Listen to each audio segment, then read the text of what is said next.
We as minority groups, as Native Americans, we have to let our voices be heard. And so the way that we do that is by being counted in the U.S. Census. The Choctaw Nation looking for a full count in the U.S. Census, a hope that it looks nothing like it did back in 2010. Going back to the 2010 census, we only counted 24,000 of our tribal members. We have 199,000 tribal members.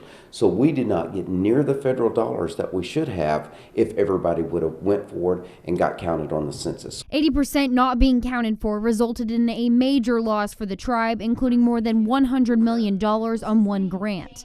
The Choctaw Nation shares data that shows southeastern Oklahoma's census response rate is lower than most of the state. They believe this is due to the lack of trust in the government, the pandemic, and people not understanding the need to complete the census. It's mission critical. That shows the numbers.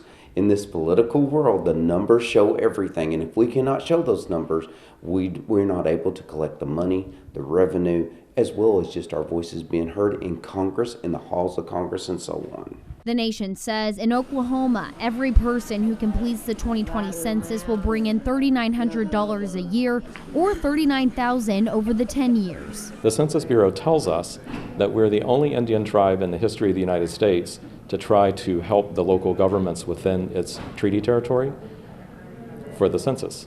The nation set a $1.2 million budget to spend towards the census for partnerships with cities and towns, billboards, ads, and they send workers out across the 10.5 counties to help people fill out the form. And if we don't turn this around quickly, we're going to be locked into permanently lower federal aid for things such as highways, roads, schools, healthcare, law enforcement, fire departments, police departments, all of the important things that help make southeastern Oklahoma a good place to live.